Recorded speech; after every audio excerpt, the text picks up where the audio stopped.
mas'ula, ya. Dan janganlah kamu mengikuti apa yang kamu tidak memiliki pengetahuan tentangnya. Sesungguhnya pendengaran, penglihatan dan hati semuanya itu akan dimintakan pertanggungjawaban, ya. Jadi sebisa mungkin kita akan melakukan sebuah pekerjaan, akan melakukan sebuah eh, ibadah, maka harus memiliki ilmunya terlebih dahulu. Juga hadis Nabi Shallallahu Alaihi Wasallam, "Man yuridillahu bihi khairan yufaqihu fiddin."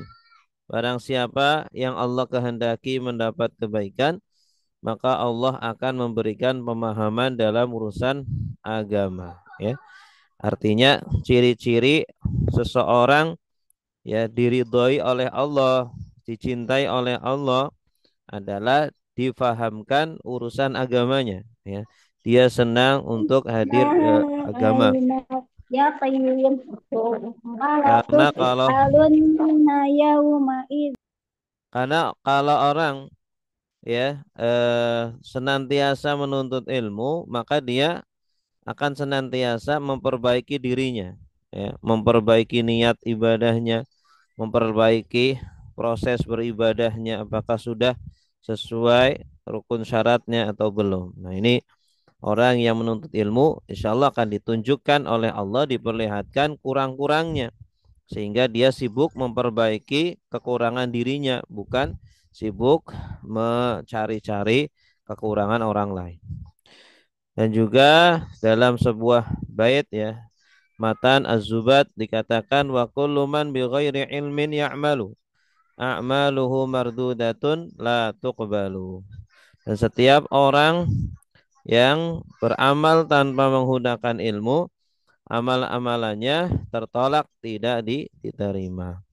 Nah, Bapak Ibu, sebelum masuk bulan Ramadan, maka mari kita pelajari fikih Ramadan, terutama tentang fikih puasa, ya, fikih qiyamul lail atau tarawih, fikih i'tikaf, fikih zakat, ya, yang insya Allah semoga kita nanti akan bisa mempelajarinya dengan lebih dalam.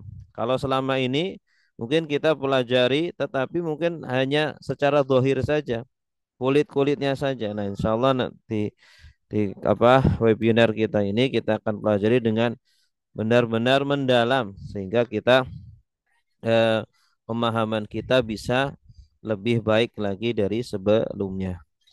Baik, persiapan yang kedua adalah persiapan fisik, ya.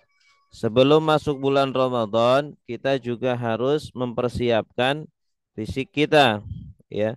Karena nanti di bulan Ramadan kita akan berpuasa, ya, tidak makan, tidak minum, ya. Maka harus dibiasakan diri kita itu menahan lapar dan haus. Ya, kalau tidak terbiasa bisa jadi nanti di tengah Ramadan bisa batal, ya. Nah, kemudian juga persiapkan untuk sholat tarawih. Ya, setiap malam kita akan melakukan sholat tarawih. Ada yang 11 rakaat, ada yang 23 rakaat ya dengan witirnya. Nah, ini minimal. Nah, maka agar kita di bulan Ramadan setiap malam bisa tarawih sampai akhir Ramadan, maka harus dibiasakan dari sekarang, ya, kita fisik kita terbiasa untuk melakukan sholat, ya. Baca Al-Quran juga perlu dibiasakan dari sekarang, ya. Ya, sehari semua kita biasakan dulu satu halaman. Kalau sudah terbiasa dua halaman, terus naik naik naik sampai sehari satu juz, dua juz gitu ya. Kalau tidak disiapkan, kalau tidak dibiasakan, maka kaget nanti. Ya, seperti mobil yang atau kendaraan yang tidak pernah dipakai, ketika langsung dipakai bisa ya mogok gitu. Nah, Allah Subhanahu wa taala berfirman di dalam surah Al-Mu'minun ayat 51. Ya ayyuhar rusulu qulu minat thayyibati wa'malu salihah. Inni bima ta'maluna alim. Wahai para rasul, makanlah dari makanan yang baik-baik, yang halal, dan kerjakanlah amal soleh, ya. Artinya apa? Orang ringan melakukan amal soleh, salah satu sebabnya jika sumber makanannya berasal dari yang baik dan halal, ya. Yang baik artinya makanan yang sehat. Jangan sembarang makan sehingga nanti sakit. Kalau sakit kita nggak bisa beribadah. Begitupun yang halal, ya. Kalau makanannya sudah baik tapi tidak halal juga menjadikan ya mental kita, hati kita berat untuk menggunakan ibadah, menggunakan energi itu untuk beribadah, ya. Karena makanan itu kalau baik maka pasti akan keluar dengan untuk mengerjakan hal-hal yang baik. Makanan yang halal maka akan mengeluarkan energi untuk mengerjakan ibadah. Sebaliknya, makanan yang haram juga akan mengeluarkan energi untuk mengerjakan hal-hal yang haram. Naudzubillah. Nah, maka Bapak Ibu yang dimuliakan Allah, sejak bulan Sya'ban ini mari kita biasakan untuk beribadah. Biasakan berpuasa, biasakan sholat eh qiyamul lail, sholat malam, biasakan baca Al-Qur'an, biasakan sedekah, ya. Karena itu nanti ibadah-ibadah yang akan kita ya tingkatkan, akan kita genjot nanti di bulan Ramadan. Bahkan seharusnya dari bulan Rajab ya atau 6 bulan sebelumnya para sahabat, para salaf dulu itu 6 bulan sebelum Ramadan mereka sudah mempersiapkan, ya, minimalnya 3 bulan, ya, atau 2 bulan. Kata Al Imam Abu Bakar Al Balkhi rahimahullah, beliau berkata, Syahrul Rajab syahrul zar'i. Bulan Rajab adalah bulan untuk menanam. Wa Sya'ban syahrus saqyi lizzar'i. Bulan Sya'ban adalah bulan untuk menyirami tanaman. Wa Ramadan syahru hasadiz zar'i. Dan bulan Ramadan adalah bulan untuk memanen tanaman itu. Artinya apa? Bulan Rajab adalah bulan kita menanam kebaikan-kebaikan. Bulan memulai kebaikan-kebaikan. Ya, mungkin kita sudah jarang qiyamul lail, bulan Rajab mulai lagi. Kita jarang berpuasa, mulai lagi di bulan Rajab, bersedekah dan lain sebagainya. Nah, kalau masuk bulan Syaban, tingkatkan lagi atau jaga itu, istiqomahkan, sirami ibadah-ibadah yang sudah kita mulai, yang sudah kita tanam, ya. Maka nanti di bulan Ramadan adalah bulan di mana kita akan memanen ibadah-ibadah yang sudah kita istiqomahkan, ya. Maka kita bisa istiqomah, maka kita bisa maksimal beribadah di bulan Ramadan kalau sejak bulan Rajab kita sudah memulai ibadah-ibadah itu, gitu ya.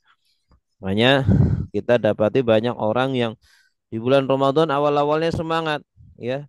Baru masuk minggu kedua sudah nggak semangat. Nah, ini karena dia tidak menanam dari mulai bulan Rajab. Kemudian yang ketiga adalah persiapan ibadah, ya. Di bulan Ramadan ini banyak sekali ya Token ya? ibadah ibadah-ibadah yang harus kita lakukan, ya. Di bulan Syaban ini juga banyak orang itu lalai.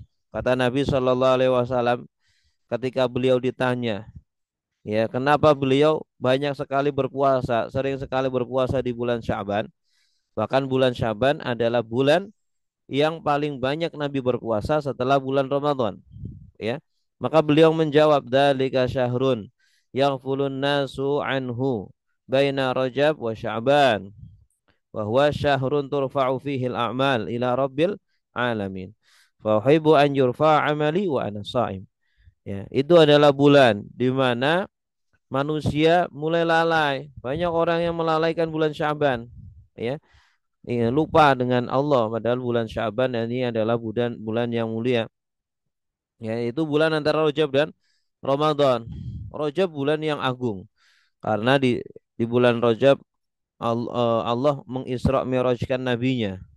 Kemudian bulan Ramadan juga bulan agung karena ada diturunkan Al-Qur'an. Nah, sehingga terkadang bulan Sya'ban dilupakan oleh manusia.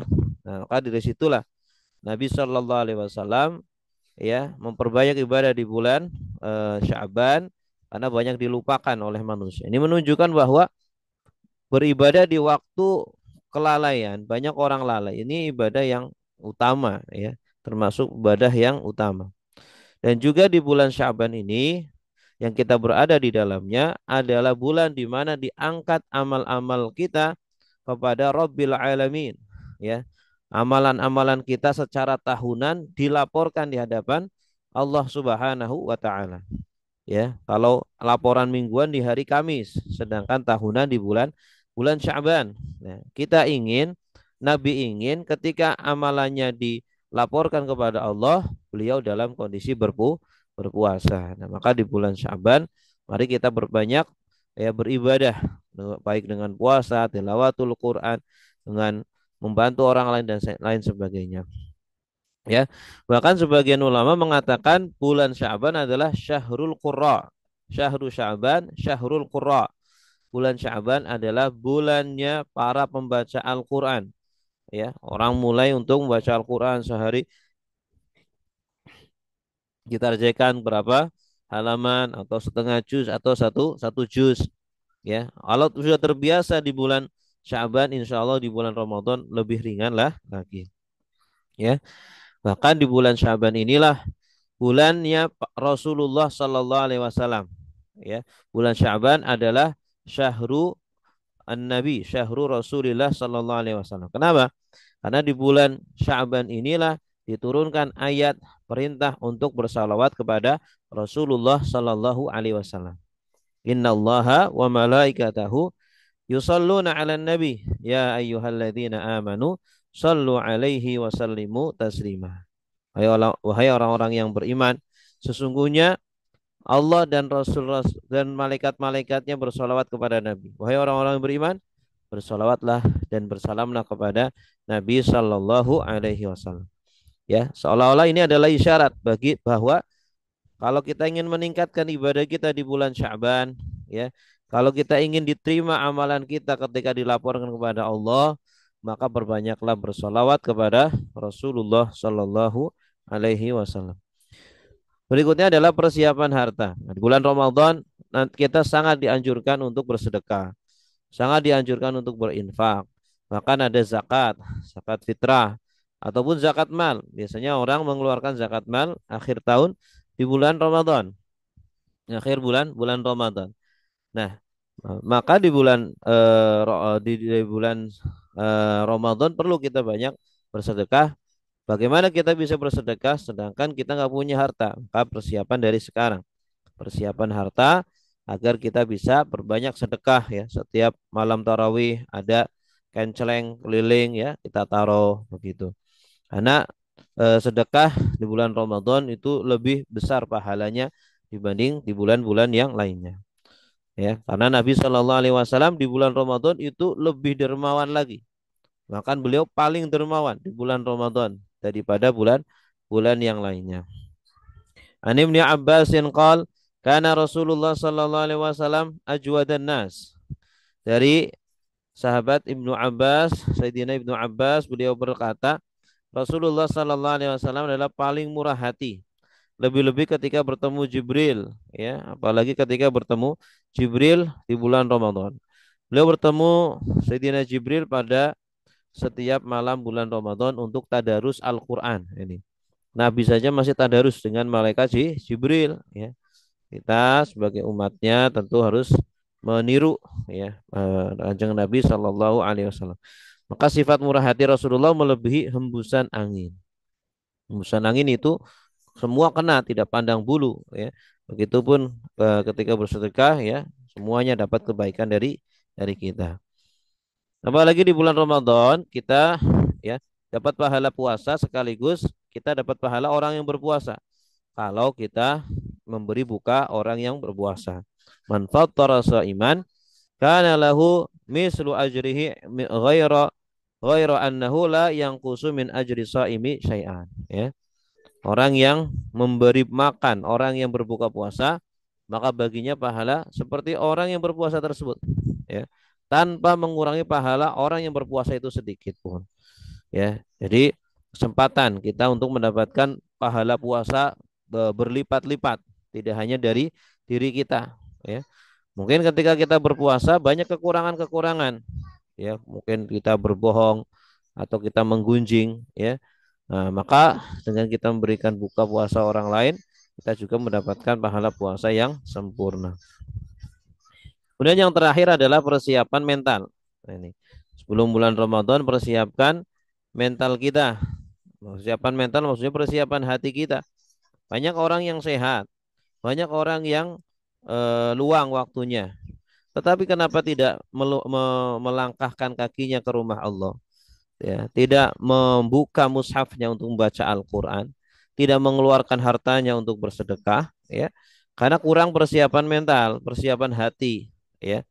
Maka dengan cara memperbanyak bertaubat dan beristighfar kepada Allah, insya Allah hati kita siap ya untuk melakukan ibadah-ibadah, baik ibadah badaniyah ataupun ibadah maliyah.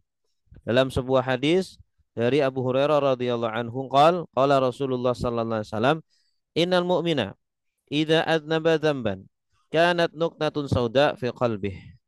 Sesungguhnya seorang mukmin apabila berdosa dengan satu dosa maka akan ada satu noktah hitam di dalam hatinya. Satu titik hitam di dalam hatinya. Fa in taba wa naza'a wastaghfara sukila minha. Apabila dia bertaubat kemudian beristighfar maka akan dihapus. Fa in ada ranat hatta yughlaqa biha qalbuh. Apabila dia mengulangi lagi maka akan ditutup ya hatinya itu ya dan menjadi berkarat ya. Fadzakal ladzi dzakarallahu azza wa jalla fi kitab, itulah karat yang disebutkan oleh Allah di dalam kitab sucinya. Kalla bal rana ala qulubihim ma kanu yaksibun. Sekali-kali tidak. Bahkan apa yang mereka kerjakan itu telah menutupi hati mereka. Makanya orang yang banyak dosa itu berat melakukan ibadah. Ya, kalaupun dia melakukan ibadah, dia tidak nikmat. Ya, terasa pahit, terasa hampa. Ini orang yang banyak dosanya. Hanya kita perbanyak bertaubat, perbanyak beristighfar kepada Allah dengan lisan dan dengan hati kita sehingga bersihlah hati kita dan ringan untuk melakukan ibadah.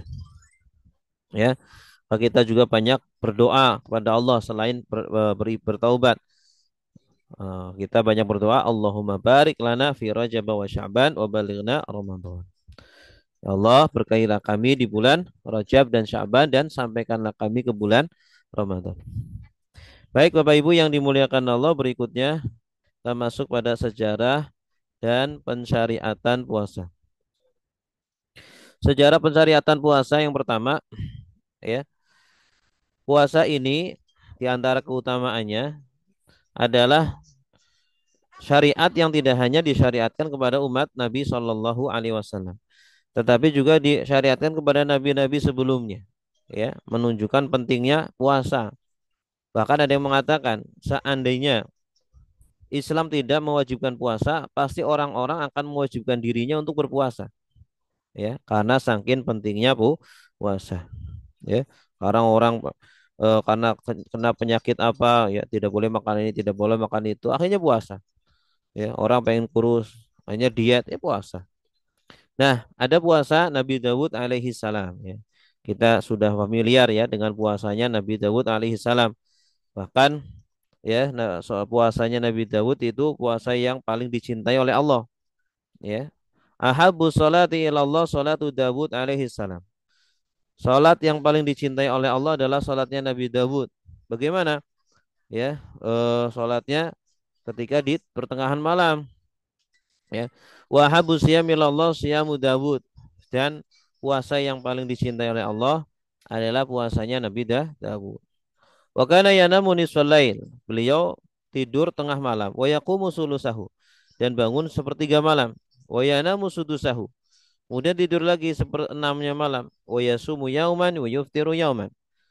Sehari berpuasa, sehari berbuka. Itu puasanya Nabi Dawud. Kemudian yang kedua, puasanya Maryam. Puasanya Maryam tidak berbicara. Inni nadartu lirrahmani shauma falan ukallimal yauma insiya, ya. Sungguhnya aku bernadar kepada Allah untuk berpuasa. Itu apa? Saya tidak akan berbicara dengan siapapun. Kemudian umat Katolik juga berpuasa, yaitu tidak makan daging dan tidak minum. Kemudian umat Yahudi juga tidak makan dan minum selama 6 hari dalam setahun, ya. Dan umat-umat yang lainnya. Adapun di dalam Islam, sejarah puasa itu dimulai ya sebelum ada syariat puasa Ramadan, maka ada kewajiban puasa 3 hari setiap bulan. Ya, mungkin puasa Ayyamul Bid ya, 3 hari setiap bulan. Kemudian ada kewajiban puasa 10 Muharram atau puasa Asyura ya. Karena Rasulullah sallallahu alaihi wasallam yasumu salasata ayyamin min kulli syahr wa yasumu yauma Asyura. Lalu kewajiban puasa Ramadan disyariatkan pada 10 Sya'ban ya. Jadi 10 Sya'ban sebelum masuk bulan Ramadan persiapan, jadi sehingga umat Nabi sudah persiapan sejak bulan Sya'ban tanggal 10. Nah, nanti bulan Ramadannya bulan depannya baru berpuasa. Itu terjadi pada tahun 2 Hijriah ya. Setelah Nabi hijrah ke Madinah Al-Munawwarah. Waktunya kira-kira sudah diturunkannya perintah penggantian kiblat ya, dari Masjidil Aqsa ke Masjidil Haram di bulan Sya'ban itu juga ya. Di bulan Sya'ban itu kan bulan di mana kiblat dirubah dari asalnya sholatnya menghadap ke Masjidil Aqsa, berubah menjadi Masjidil Haram. Nah, kemudian sejak itulah Rasulullah berpuasa sejak tahun 2 Hijriah sampai beliau wafat, jadi sekitar 9 kali, 9 tahun ya, 9 kali beliau mengalami puasa bulan Ramadan. Nah, kemudian ketika awal-awal syariat puasa itu, orang kalau sudah berbuka, sudah maghrib ya, berbuka, maka sebelum tidur mereka makan dulu. Sebelum tidur mereka makan dulu. Karena kalau begitu bangun dari tidur malam itu, maka harus memulai puasa berikutnya, ya. Jadi mereka sebelum tidur harus makan dulu begitu. Sahurnya sebelum tidur. Ya, kalau kita kan sahurnya kan sebelum subuh ya, sebelum subuh kita sahur gitu. Nah, mereka tidak, ya. Sampai kemudian ada seorang sahabat yang dia pulang dari sawah, ya, pulang dari kebun, sangat capek sekali menunggu berbuka karena capek ketiduran gitu ya. Ternyata apa namanya sudah masuk buka puasa, dia belum belum apa belum makan, ya. Akhirnya bangun-bangun malam hari, akhirnya harus mulai puasa lagi. Wah, nah, padahal dia dalam kondisi sangat capek sekali. Sampai akhirnya kemudian diringankan di dalam Islam, diperbolehkan bagi orang yang berpuasa untuk makan. Kemudian nanti mulai puasa lagi ketika fajar ya. Dan ketika turun ayat menjelaskan tentang permulaan puasa dan bukaannya, akhir puasanya, itu juga terjadi kesalahan dari sahabat ya. Ada ayat surah Al-Baqarah ini ya. Uhilla lakum lailatas syiyamir rafasu ila nisaikum. Dihalalkan bagi kalian pada malam hari bulan puasa untuk bercampur dengan istri-istri kalian. Nah, kemudian wakulu washrabu hatta yatabayyana lakumul khaytul abyadu minal khaytil aswad. Makan dan minumlah kalian sampai tampak jelas benang putih dari benang hitam. Nah, ada sahabat yang salah kira. Jadi ketika puasa dia naruh benang apa namanya putih di bawah bantalnya. Nunggu benangnya itu berubah, nggak berubah-ubah ya. Terus bilang ke Nabi, Nabi kok benangnya nggak berubah-ubah? Saya nggak puas, nggak buka-buka nih. Nah, terus Nabi ketawa ya, tersenyum. Maksudnya bukan itu, maksudnya adalah fajar. Sampai nampak jelas benang putih dan benang hitam, maksudnya adalah fajar, maksudnya adalah subuh, ya. Subuh kalian berpuasa dari mulai subuh sampai maghrib seperti itu. Nah, kemudian selanjutnya juga awal-awal puasa itu semua orang boleh tidak berpuasa asalkan membayar fidyah. Asalkan membayar fidyah, baik yang masih muda ataupun yang sudah tua ya. Baik yang mampu ataupun tidak mampu. Boleh tidak puasa asalkan bayar fidyah. Namun kemudian selanjutnya ya dihapus ya, dihapus bahwa orang yang eh, boleh bayar fidyah itu bagi orang tua yang tidak mampu berpuasa. Maka dia boleh bayar fidyah ya. Apa? Boleh bayar fidyah. Nah, ini ayatnya adalah ya ayyuhalladzina amanu kutiba alaikumusiyam.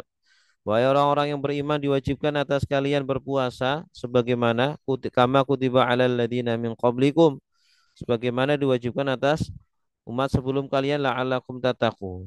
Semoga kalian bertakwa. Ya, ayyaman ma'dudat wa man kana minkum maridun aw ala safarin fa'iddatun min ayyamin ukhar wa 'alal ladzina yutiqunahu fidyatun ta'amu miskin. Wa man tatawwa khairan fa huwa khairul lahu wa an tasumu khairul lakum in kuntum ta'lamun. Ya, jadi bagi orang-orang yang tidak mampu untuk melaksanakan puasa, maka boleh membayar fidyah. Ya, sedangkan yang sedang dalam perjalanan boleh dia tidak berpuasa tapi mengkodok nantinya, gitu.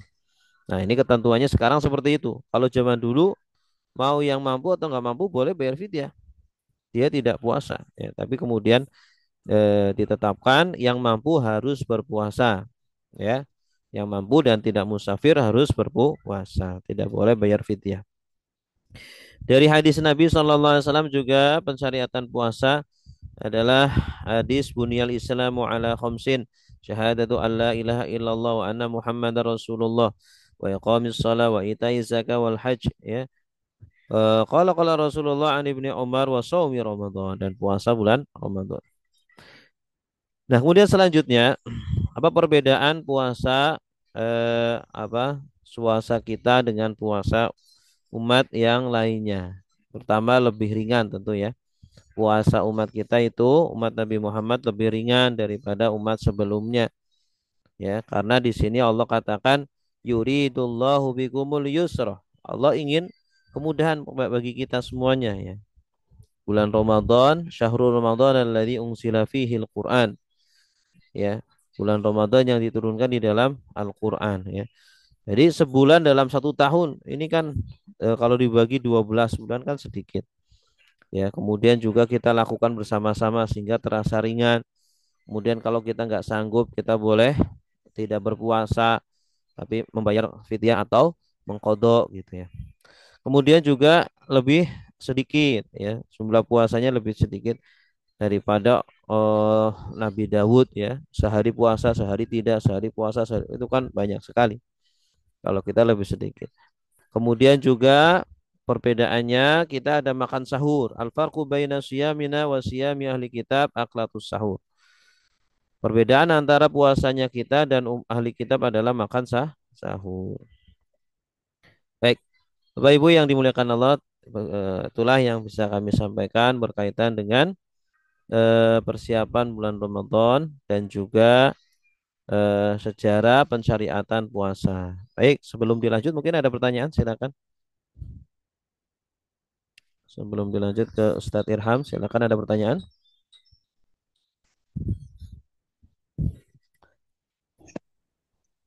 Assalamualaikum, izin bertanya Pak Ustadz. Ya, silakan Ibu, Bu Eti. Terkait dengan fidyah Pak Ustadz. Hmm. Dulu kan kalau wanita itu kan hamil dan menyusui. Nah, Hmm. dulu pemahamannya itu saat hamil dan menyusui, saat ketemu dengan Ramadan itu bayar fidyah. Nah, tapi ada berapa eh, pendapat dari yang bahwa yang hamil maupun yang menyusui itu harus mengkodonya. Nah, mohon pencerahannya Pak Ustadz. Syukran, jazakallah khairan. Iya. Untuk hamil atau menyusui, statusnya ibu hamil atau menyusui, Bu? Iya, yang ibu hamil setelah Hmm. melahirkan kan menyusui. Mm-mm. Nah, eh, Iya, yang terus ditanyakan menyusui atau sedang hamil? yang sedang hamil, Hamil. Hmm. Ya. iya, Oke. Ini terjadi perbedaan pendapat para ulama, ya. Apakah ibu yang hamil itu dia itu wajib mengqadha atau dia cukup membayar fidyah, atau dia wajib mengqadha dan membayar fidyah, iya, ya. Ada perbedaan pendapat para para ulama. Ya, kalau ada yang mengatakan kalau dia itu takut kepada bayinya, maka dia harus qadha dan fidyah, ya, harus qadha dan fidyah. Tapi kalau dia hanya takut pada dirinya saja, maka dia cukup membayar, dia cukup kodo, dia cukup kok kodo. Nah, dulu ketika hamil itu khawatirnya kepada siapa? Ke bayinya atau kepada dirinya? Ke bayinya, Ustadz. Nanti harus kodo dan fidyah, harus kodo dan fidyah. Fidyahnya nggak banyak, fidyahnya itu cuma satu satu mut ya, satu hari satu mut. Satu mut itu berapa? Satu mut itu sekitar 700 gram lah, 700 atau 600 gram beras. Ya digenapkan saja satu kilogram beras untuk satu hari. Nggak puasa berapa hari? 30 hari, ya udah 30 kilo ya. Kemudian plus mengkodo begitu. Jelas Kalau tuh. lupa hitungan harinya gimana Ustadz untuk mengkodoknya? Untuk Dicari yang paling aman, dicari yang paling aman. Lupa antara berapa dan berapa? iya, maksudnya kan pas saat kita hamil itu kan 9 bulan ya. Nah, ketemu bulan Ramadan, Sama sekali nggak ingat. ada puasanya, ada yang enggaknya juga Ustadz. Gimana? Dikira-kirakan aja. Dikira-kirakan terus mencari yang bilangan yang paling aman. Cuma kita ragu antara oh saya puasa 19 atau 20 hari gitu ya. Bukannya 19 atau 20 hari. Ya ambilnya 20. Yang lebih aman 20. Oh berarti saya punya utang 20 gitu. Perkirakan ya Pak Ustadz. Iya. Kalau yang menyusui tetap tetap juga Iya, menyusui juga sama. Menyusui nanti melihat anaknya atau melihat dirinya. lebih ke anaknya, Iya, berarti dia harus dua-duanya. ke fidyah dan kodo ya. Mm-mm. Ya, baik Pak Ustadz. Iya, sama-sama. Jazakallah orang. Mm-mm. Assalamualaikum Ustaz, mau bertanya. Silakan. eh ini Ustaz terkait zakat. Mm-mm. Em, jadi saya kemarin kasus, ya mungkin kasus saya juga sih. Jadi saya kalau bulan Ramadan saya kan pernah di, diundang tugas gitu, tugas Ramadan. Nah, selama sebulan, nah pas penerimaan zakat saya juga dapat itu. Ustaz, bagaimana itu Ustaz? Iya, atas nama apa? Atas Saya nama termasuk apa? saya Hmm? termasuk apa ya waktu itu? Pokoknya Asnafnya ya, apa? mungkin mungkin karena saya dihitung ya masih anak Fakir, sekolah, miskin. terus dia diundang ke sini. Iya, kalau masih fakir, miskin, berarti atas nama fakir miskin boleh itu ya, boleh. Kalau atas nama fisabilillah, ya sebagian ulama membolehkan fisabilillah bagi orang yang sedang menuntut berdakwah, menuntut mm, iya, atau menuntut ilmu begitu. Menuntut berarti ilmu. waktu itu saya termasuk mungkin di situ ya Ustaz, Hmm? fisabilillah ya. Iya, waktu itu dari asnaf apa ambilnya apa itunya, mengkategorikannya apa? Kalau kalau Enggak nanya. kemarin itu panitia cuma bilang ini ada zakat dari ini, kami berikan Mm-mm. juga kepada Ananda Zul karena mungkin Mas menuntut ilmu, kami undang ke Ya, sini. kalau menuntut ilmu berarti fisabilillah. Fisabilillah. Atau bisa jadi menuntut ilmu bisa jadi fakir. Orang penuntut ilmu kan dia nggak bekerja fokus untuk menuntut ilmu. Bisa masuknya fakir atau miskin. Oh iya, Ya, iya. aman berarti Ustaz.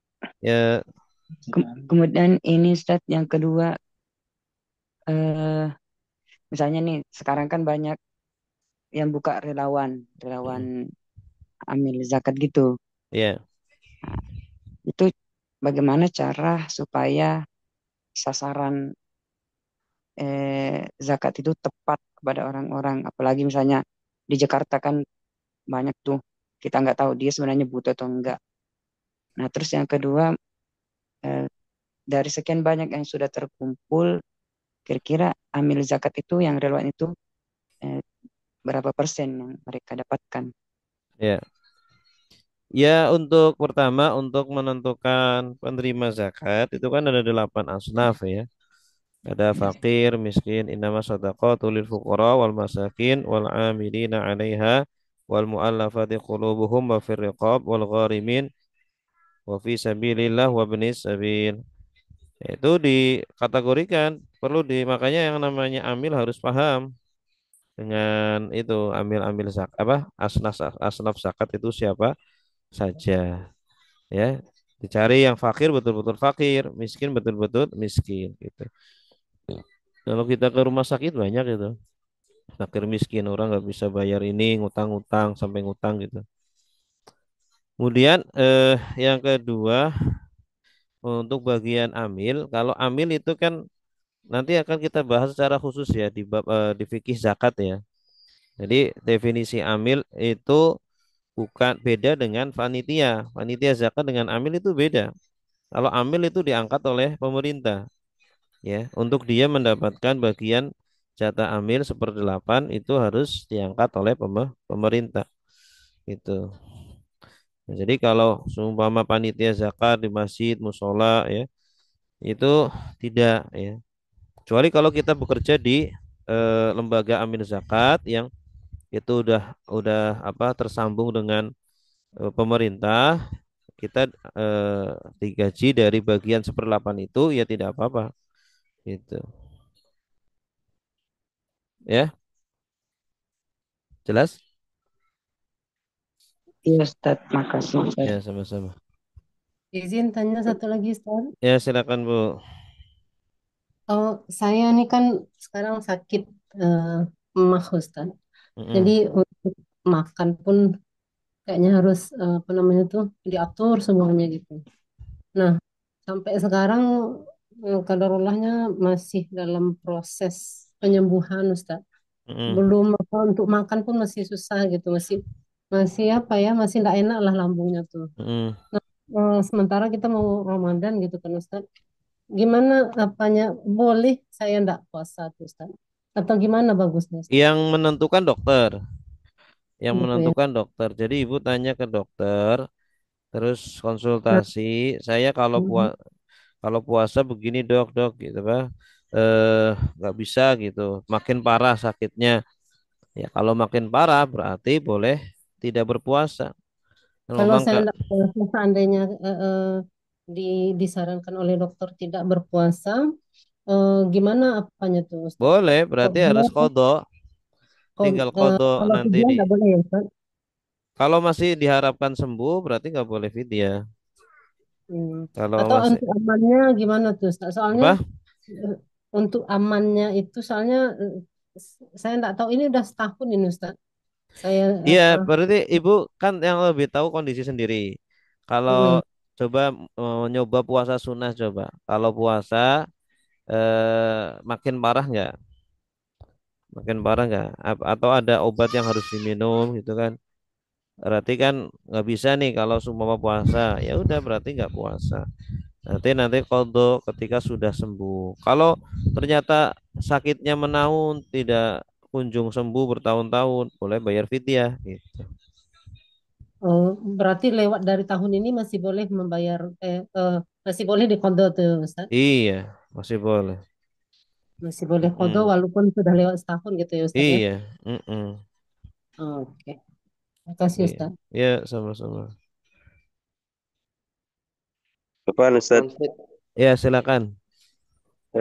tadi terlambat masuk yang persiapan pertama kedua nih kelewat Ustaz.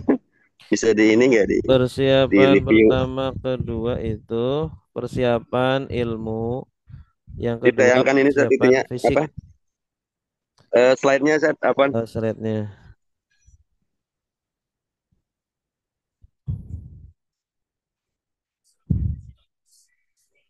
Iya, ada rekamannya nanti insyaallah. Mm-mm. Baik, ada lagi? Kalau tidak ada, kita lanjut ke pemateri kedua ya. Masih ada pemateri kedua. Biar tidak kepentok maghrib ya, silakan Ustadz Irham untuk meng-share PPT-nya beserta silakan disampaikan ilmunya. 4.000. Mudah-mudahan dapat powerpoint Ustaz ya. Ya,